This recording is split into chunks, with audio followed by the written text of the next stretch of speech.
It's been a while, so maybe I've forgotten how to do this. Welcome back. This is Liv Smart with Whatever This Is.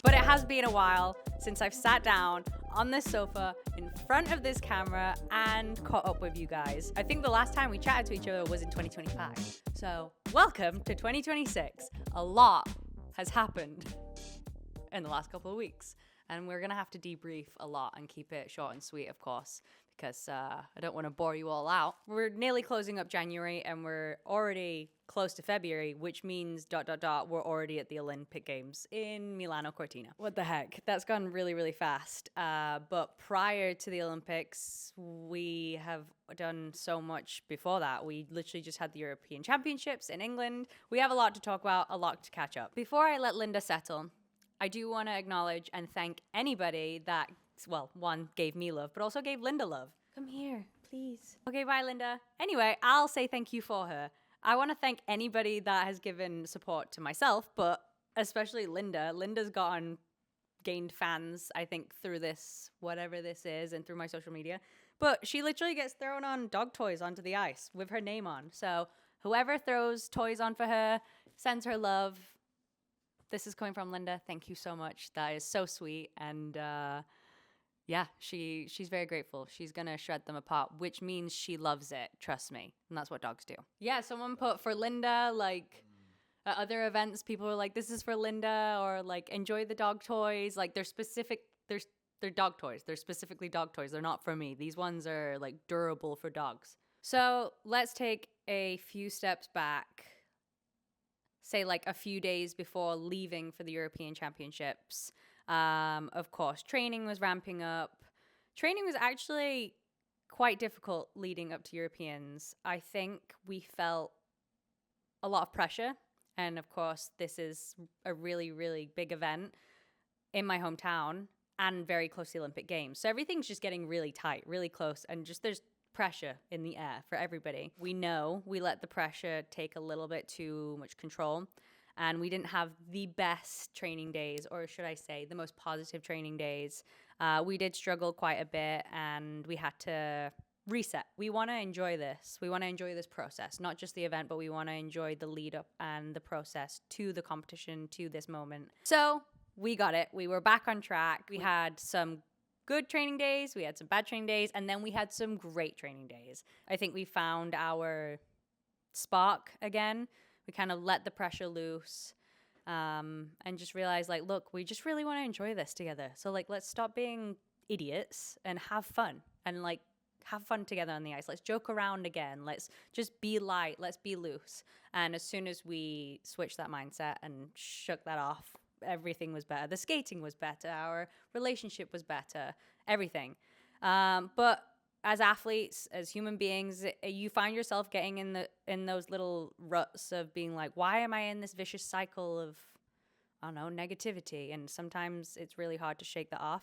We're very lucky that we have a team of people, and also Tim and I have the skill set to break free of those feelings. It's really tough, but once you do it, it's fantastic. So yeah, so we got on the plane to Sheffield in a much better headspace, and we were so excited. Like, we were overjoyed getting on the plane to London.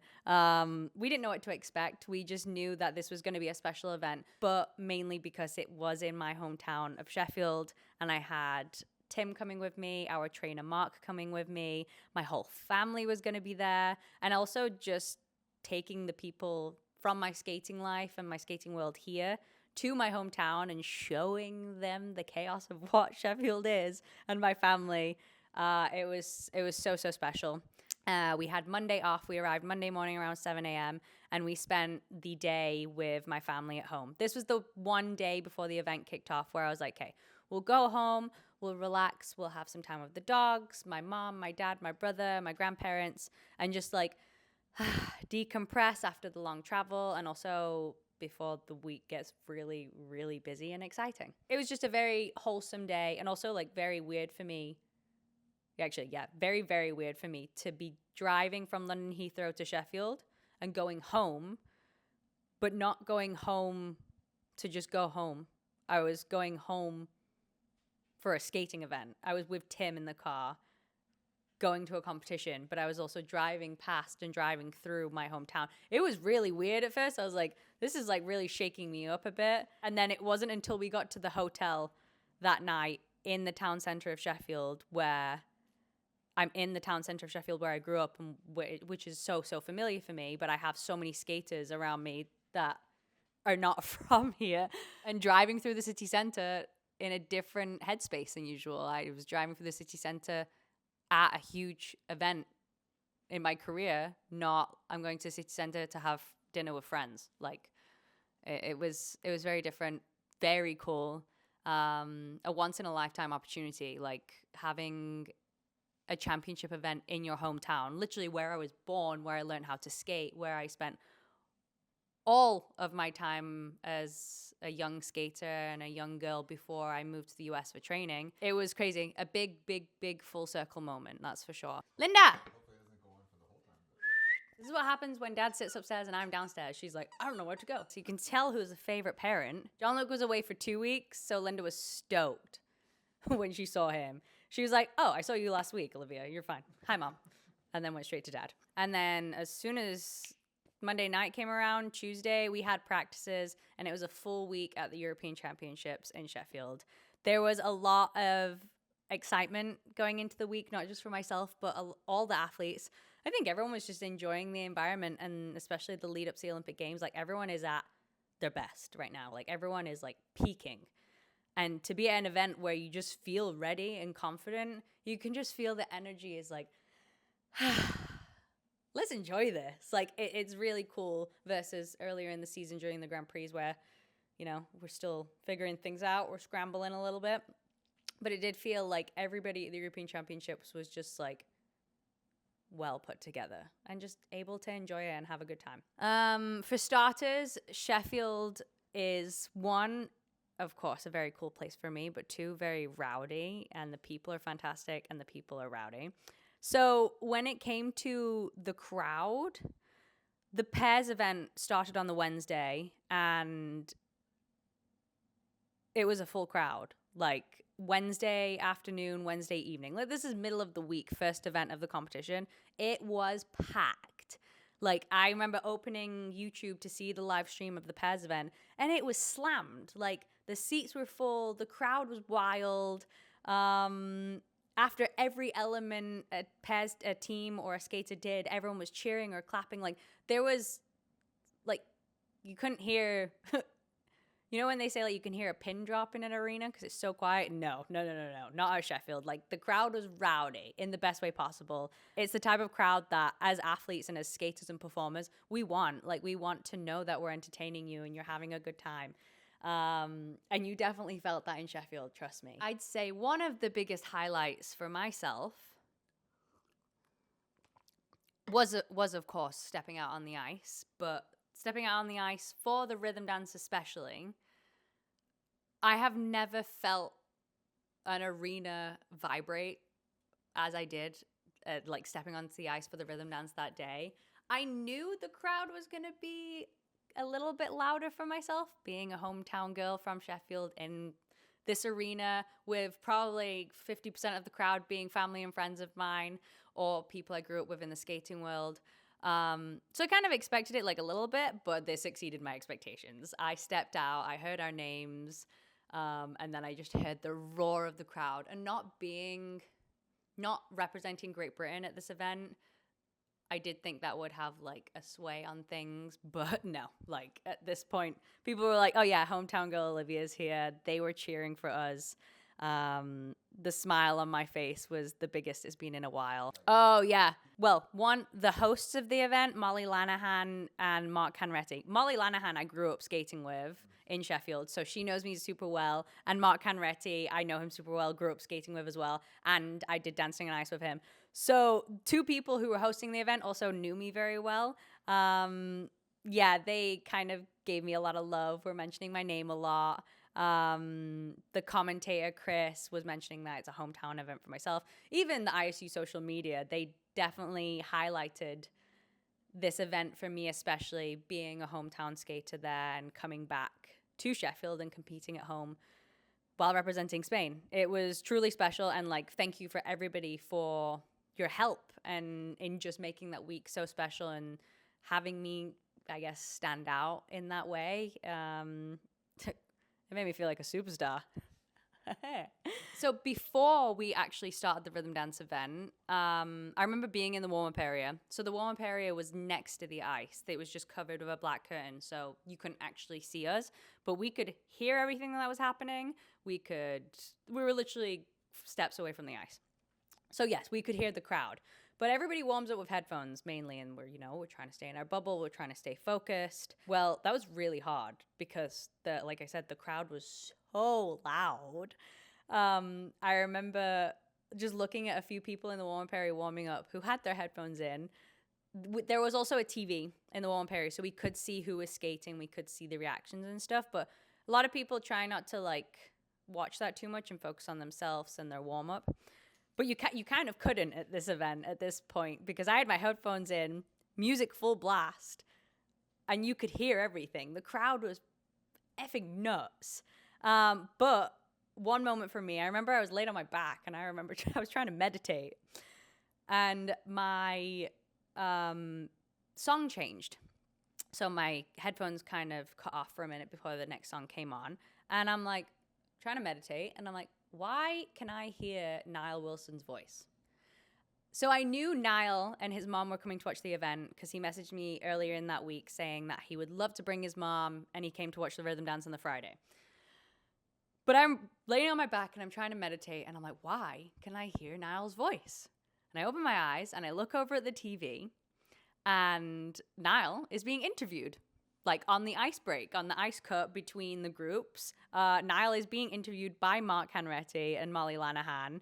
And I'm like, oh, wow. So I walk over to the TV and I'm like, this is really cool because they're talking about me. He's here to support me and just mixing my worlds, my friendships together. That was really cool.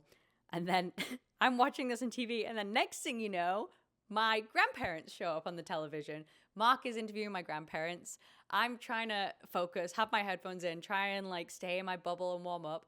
But my grandparents are being interviewed in this huge arena in front of thousands of people. And like, that's not just a big moment for me. That's a huge moment for my grandparents to be on live television representing me, talking about their experiences. And I'm full glam, full hair and makeup. Like I'm about to compete in like less than an hour. And I'm holding back tears at this point, backstage in the warm-up area, because I'm about to step out on the ice at this huge, huge event in front of thousands of people in the audience and thousands of people online.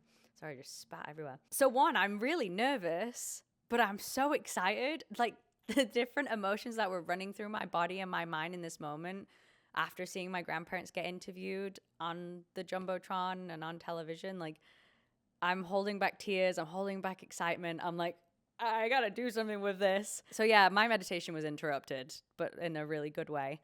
And this was pre-competition. This is before I've even stepped out on the ice. So I really had to make sure I contained the excitement and used it in the right ways. And like I've said in past videos, like nerves can take over, but good nerves are great. And if you use them correctly, they'll carry you through your routines and through your moment on the ice. And I definitely felt like I used my nerves in the right way in the rhythm dance at this event. Going into the rhythm dance, I stepped out on the ice. The roar of the crowd was absolutely insane. The biggest part of the crowd was coming from the top right corner though, because I had the absolute honor of having my old school, Sheffield Girls High there. A close friend of mine, Emily Green, is now the headmistress of the junior school at Sheffield Girls High. And she organized it to have a bunch of the girls come watch the event on the Friday. So there was a top corner section just sectioned off just for those young girls. They all had signs. They all had signs with my names on. They all did custom signs themselves to support me. And we went out and the lights are off and they call our names and then the lights all come on and we all start this 5-minute warm-up. And I remember just taking like a glance up and being like, oh, it was absolutely insane. There was like at least like 150, 200 girls there, young girls there to watch me, support me. And like Emily told me that they've been waiting for this moment. They've known about this like school trip for a while. So they've been so excited. Like I remember how excited I used to get for school trips, but I can't even imagine like the lead up to it for the girls, like making the signs, knowing that they're going to go support me in this live event. And they were so loud, like anything that I did on the ice that was cool in their eyes, they were screaming. I remember John Luke and my family were telling me that they were sat just in front of them and they were so loud. So after our skate, when we were sat in the kiss and cry afterwards, the host, Mark Hanretti, came over and gave us the microphone and we were able to say a few words, and I was able to give them a shout out and say thank you to Sheffield Girls High for being there. Yeah, the amount of pictures that I have, and some photographers have sent me pictures of like the group of kids with their signs. Even like there was a line to get into the event going into the rhythm dance, and somebody took a picture of a group of kids that had signs with my name on. They're like, oh, there's so many supporters here for you. I'm like, yeah, this is my old school. So that on its own was just so spectacular. And Emily sent me, the girl that organized the school to go, sent me a really, really heartfelt message after the rhythm dance, before the free dance, just saying like how I've inspired so many of those young girls and how excited they were and how much of a role model I am, like blah, blah, blah. Like it had me in tears. This message was so special and really, really got me in my feels.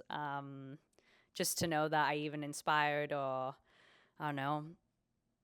Yeah, just to know I even inspired one of those young girls, never mind 200 of them, was absolutely nuts. And the fact that they know my name, they made signs, like that on its own made my whole week. And we weren't even done yet. This was just Friday afternoon. Regarding the rhythm dance, that was an incredible event, super fun. And even our skate, like I was really nervous, but as soon as that music started playing, I locked in and I was having the time of my life. Like, the smile I had on my skate was not just like a performing, I'm an actress smile. That was like pure joy smile. Like I was having so much fun. I forgot about the skating part. Like as soon as I got through the twizzles, I was like, oh yeah, like let's have fun. I was having so much fun out there. Every little thing we did, people were clapping along, cheering. As soon as we like skated past a corner on the ice, they would cheer. We would skate past another corner, they would cheer. Like it was incredible. We finished, we nailed it. We felt like we nailed it. We did have a tiny stumble mistake in the choreo step sequence. But as we were getting off the ice, in our minds we were like, that was really tiny. Like if you blinked, you'd miss it.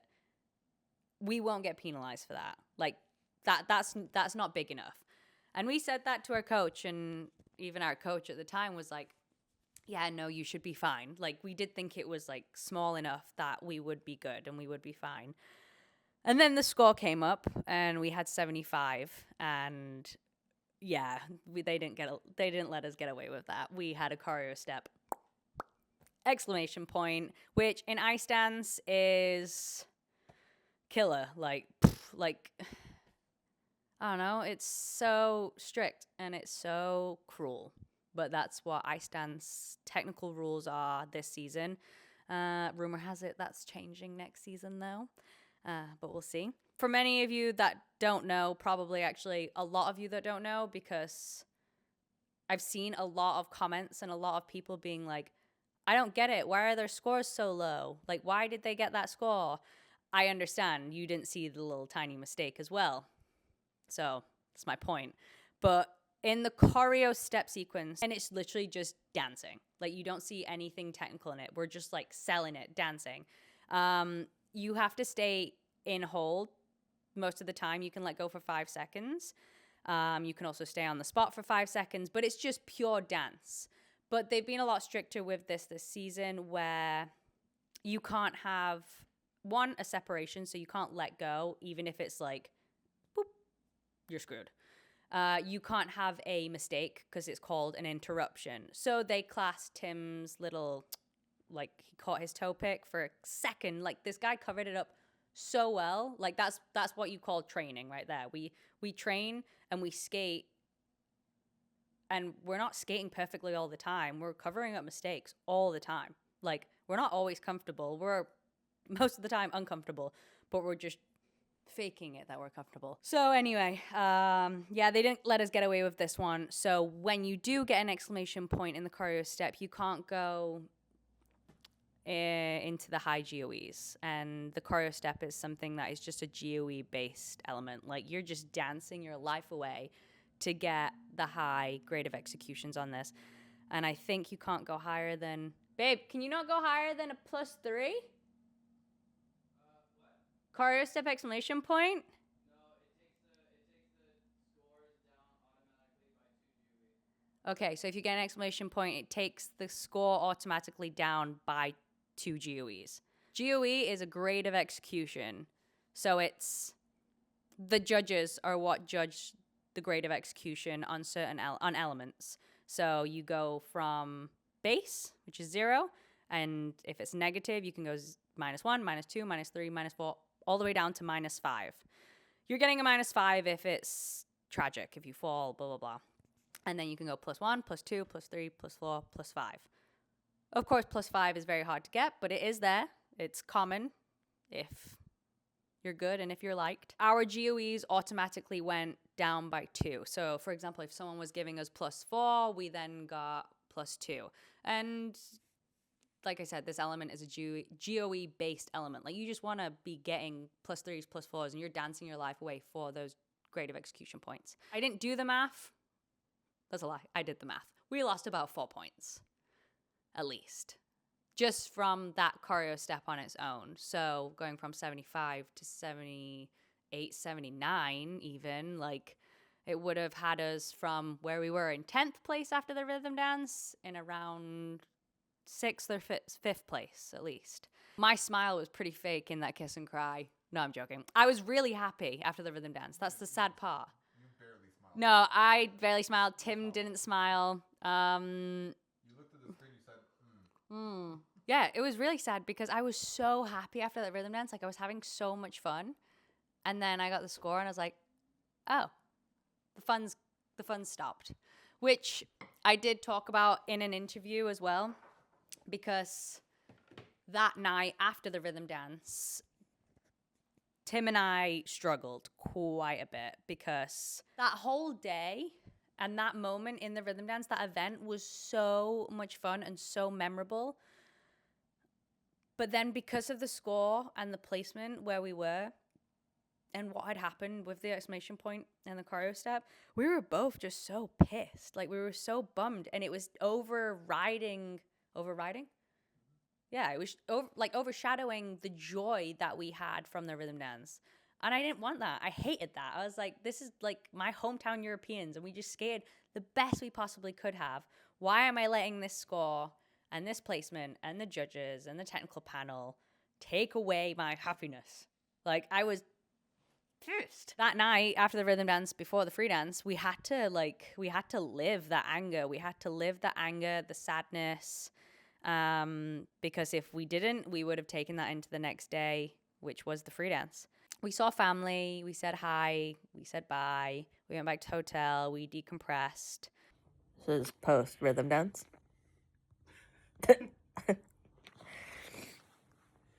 Solid. We're doing great. Great. Tim and I are both very emotional people. We had a meeting with our life coach. We all sat together. We cried together. We did an exercise where Tim and I were holding hands and just looking at each other in the eyes. And both of us just started bawling our eyes out. Like, bawling our eyes out while looking deeply into each other's eyes. Tim and I are close, but that moment made us a lot closer. Like, there was just a connection there. And also, I think, just a mutual bond in what we were feeling from the disappointment from the rhythm dance. We were looking at each other and just bawling our eyes out because we were so disappointed. but we just wanted this so badly, and we want to have fun. We want to enjoy this. Like the days leading up to Europeans, like when we weren't having fun, we were like, what are we doing? Like, why are we being idiots?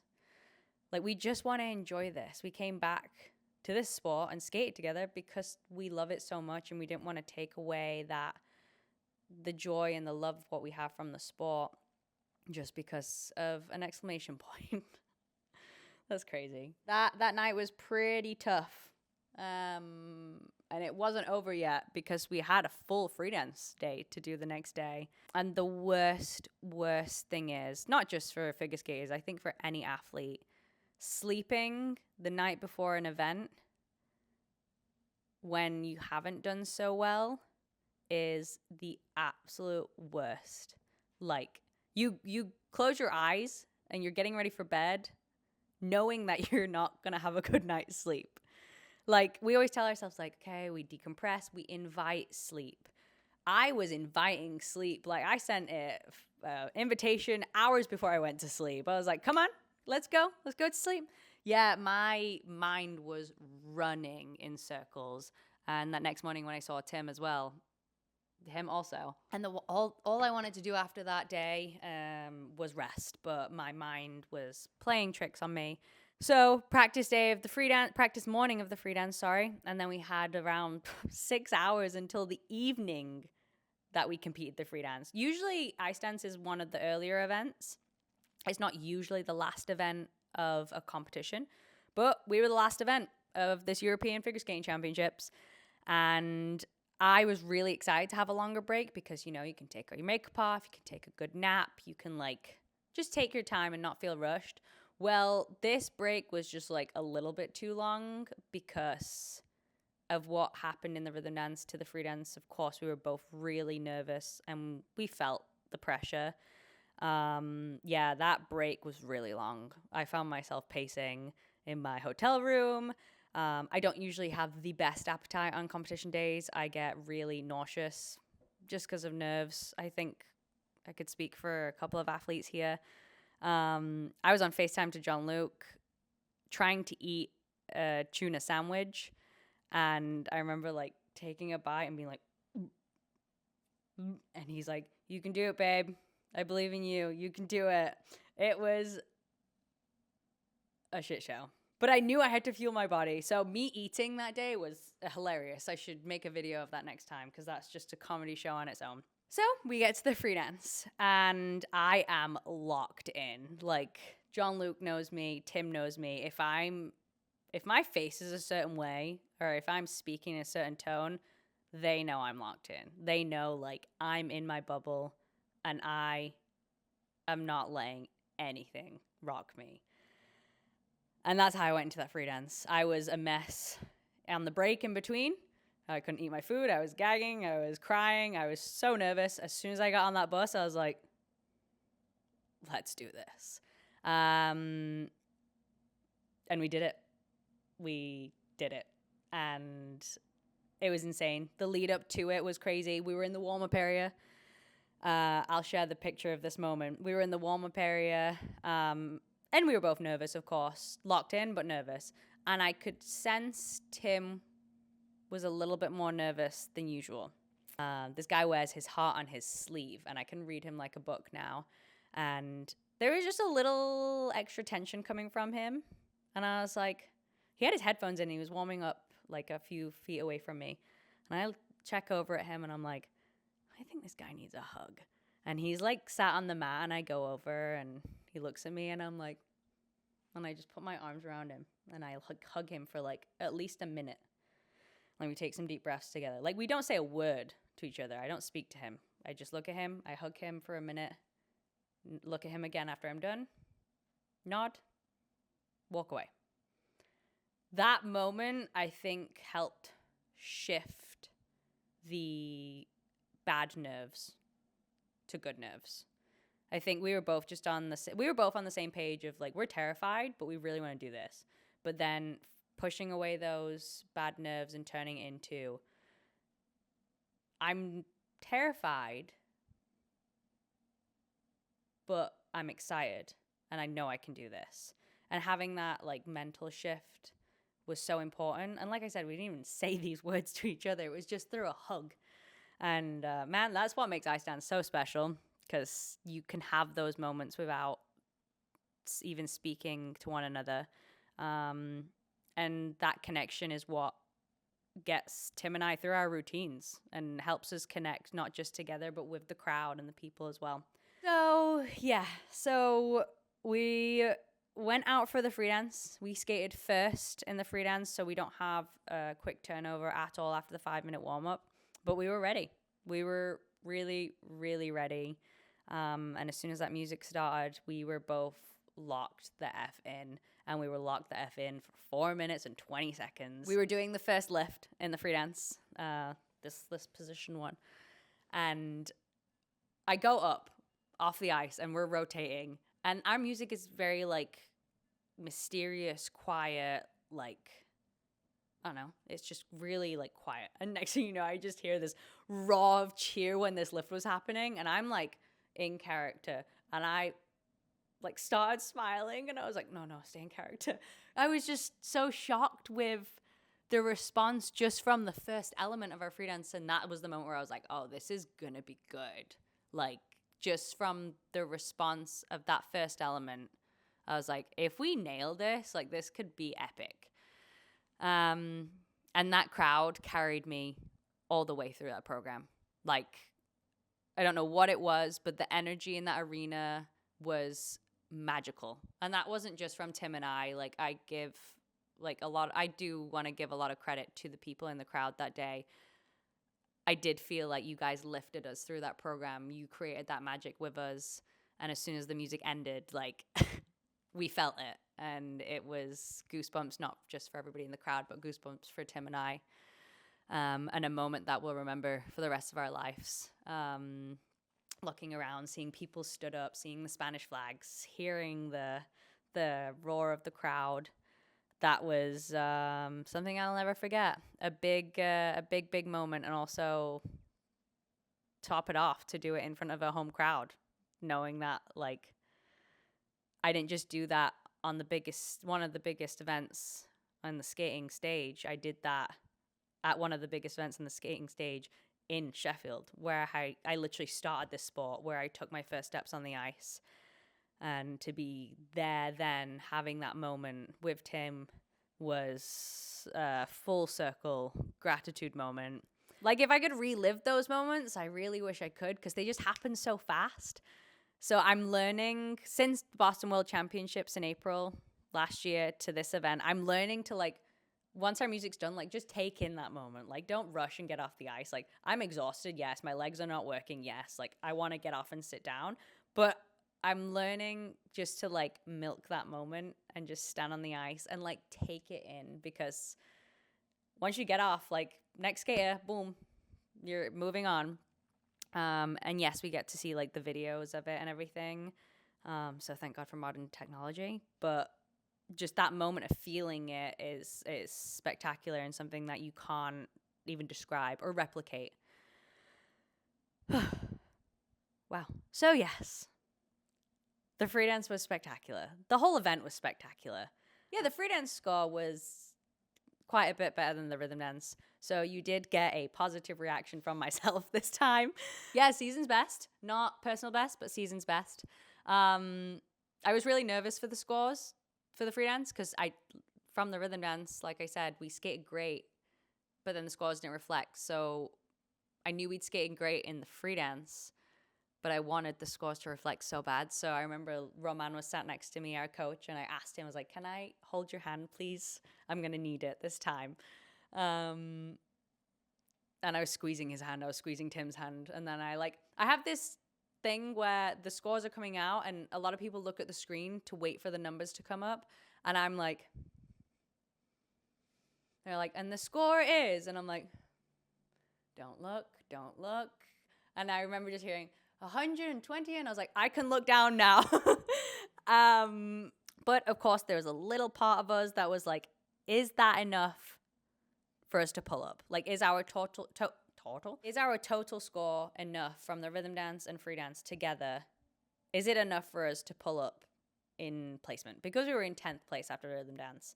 And our goal this event was to podium. Like we wanted to be fighting for top 3, and we were in 10th.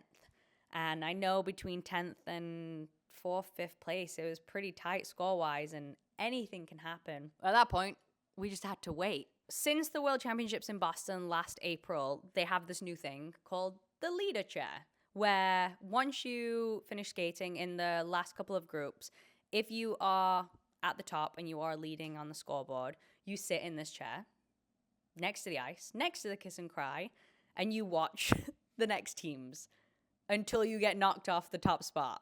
Which at first in Boston, I was like, oh my God, that's going to be awful. It was so fun because I think it's fun when you have skated great, of course, because you're the leader and you're sat in this chair with pride. One, you don't get to sit down after a free dance and chill. So I was really enjoying just sat next to Tim, enjoying this moment and taking it all in, and also kind of like debriefing what had just happened, because usually we go straight into the mix zone after we compete and we just talk to people, do interviews. We don't get like a moment of like, so to have this was really, really, really special. And to do it knowing I could look out into the crowd and see who was there, and also watch the other teams.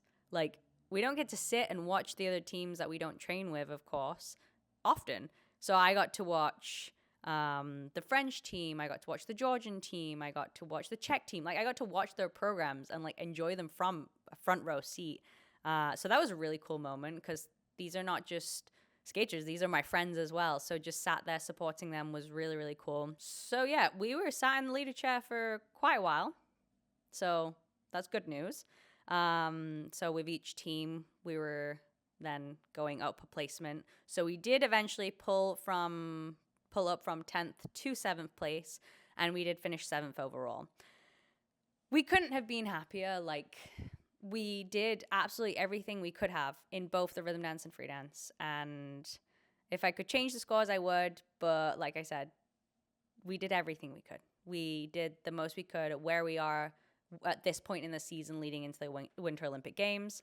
And yeah, if you would have told me that I would have got to skate the two programs the best I have done at this point in the season that well, and had those two moments from the rhythm dance and free dance in front of a home crowd, like, that's all I asked for. That's all I wanted. And Tim and I, leading into Europeans, we were like, we just want to have fun.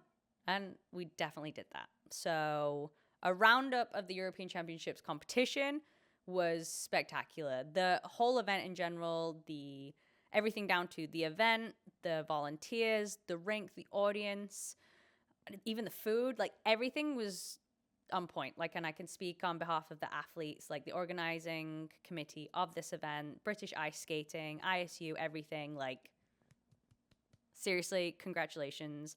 I think a lot of us athletes and figure skaters would definitely go back to Sheffield for an event in the future, like, in a heartbeat.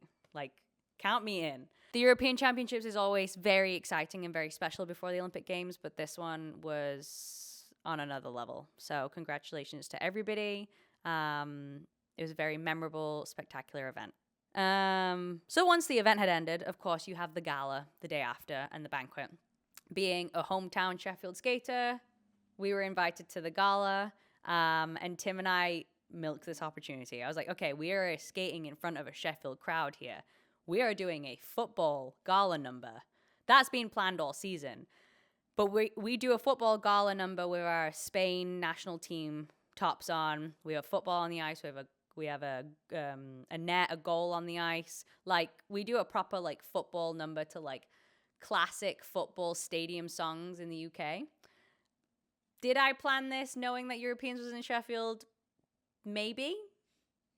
But it paid off because, well, our original plan actually with this gala number was, okay, how sick would it be to do a football number, and in every country that we travel to and compete in, we wear that country's national team shirt, like their badge that they play in. That was our original plan. And I was like, that's so sick. But I did have a moment where I was like, wait, can we do that? And I'm glad I checked, because legally we definitely couldn't have done that. So we were wearing our Spanish national football team shirt. But then for the last part of the routine, I brought out a Sheffield United flag. That was epic. I was so excited, and Tim and I held it behind us and we jumped around. In that moment, though, I can hear people cheering behind me because we're literally like steps away from the crowd. I can hear people cheering behind me, and then I just hear one person go, boo! And I'm like, that person definitely supports Sheffield Wednesday. That person's a Wednesdayite. So we skated to the end of the routine. Tim and I had the football that we were using in the routine, and we signed it at the end, and Tim kicks it out into the crowd. So someone grabs it. We also had these miniature footballs. So we signed those in advance as well, and we threw them out into the crowd just as little gifts and something fun for the crowd. And then as I went over to collect the bag that had the flag in, like by where we jumped around with it, I am really close to the crowd, and I look out, and I'm like, which one of you booed? Which one of you's a Wednesdayite? Because there's this rivalry between Sheffield United and Sheffield Wednesday and Sheffield, the football teams. And if you're a Sheffield Wednesday fan, you hate Sheffield United. And if you're a Sheffield United fan, you hate Sheffield Wednesday. So I spotted a guy in the crowd. He waved. He was a Wednesday fan. But that was just hilarious for me and really, really funny. And Sheffield has really good banter, so it was nothing personal. A home Europeans for me. Pulling out the home football club flag was very special. And my dad said he really enjoyed it. So I knew we'd succeeded with this one. And a great way to close the European Championships. We had the banquet that evening. We all got to get dressed up. We got to have like some British food, to have a little bit of a dance. But we didn't have too wild of a night because we all looked at our calendars and saw, oh, it's 2 weeks until the Winter Olympic Games. I can't get too rowdy just yet. So that was a crazy week. Jesus Christ.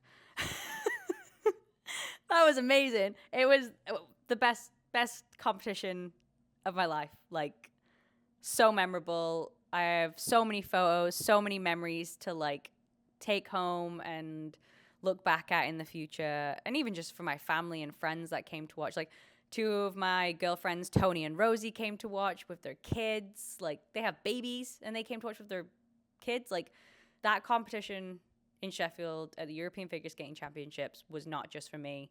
It was for my family, my friends, anybody that supported me to this day, to this moment, to this point in my career. Like, that competition was not just for me, it was for you guys as well. And I hope you all enjoyed it. And a huge thank you again to anybody that supported me, anybody that was in the crowd, anybody that cheered along. I'm so freaking grateful. Like, you couldn't have made that week any better for me. And I'm so happy I got to live it. I'm so happy I continued skating just to live that moment. Like, I would have regretted that so much.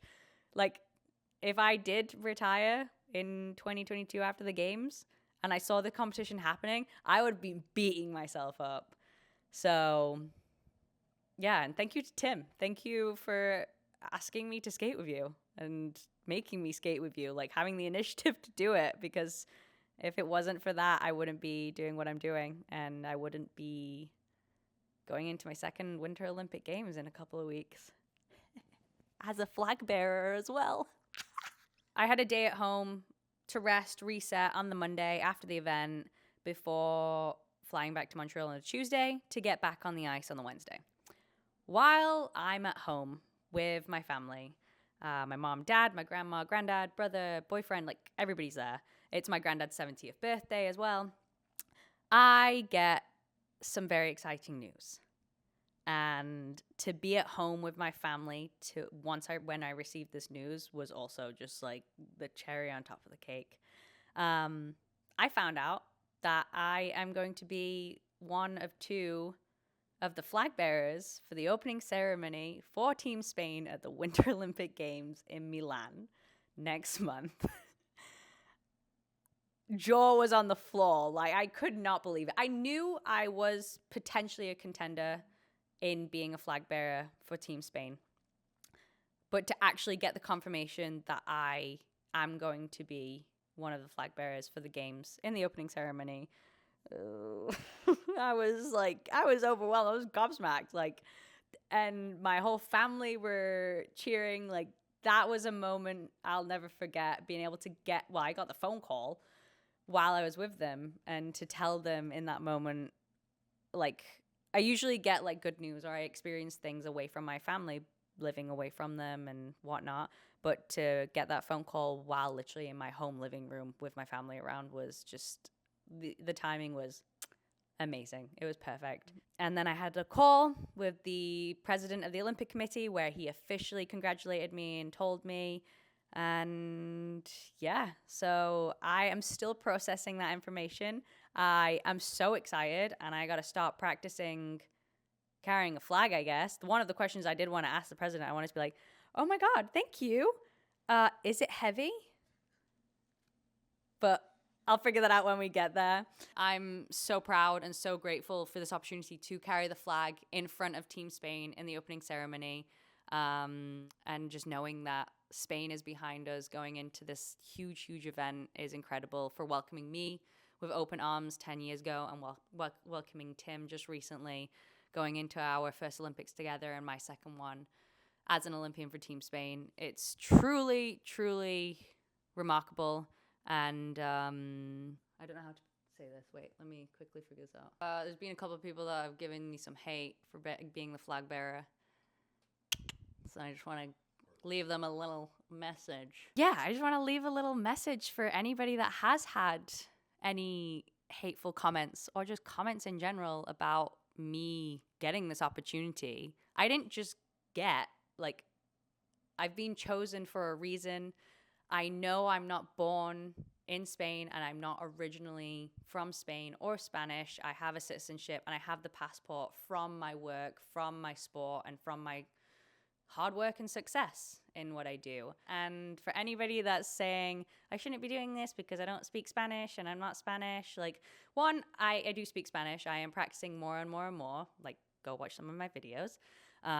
Yes, it's not my first language, and I'm not the most confident in it, but I am trying, and Tim is trying as well.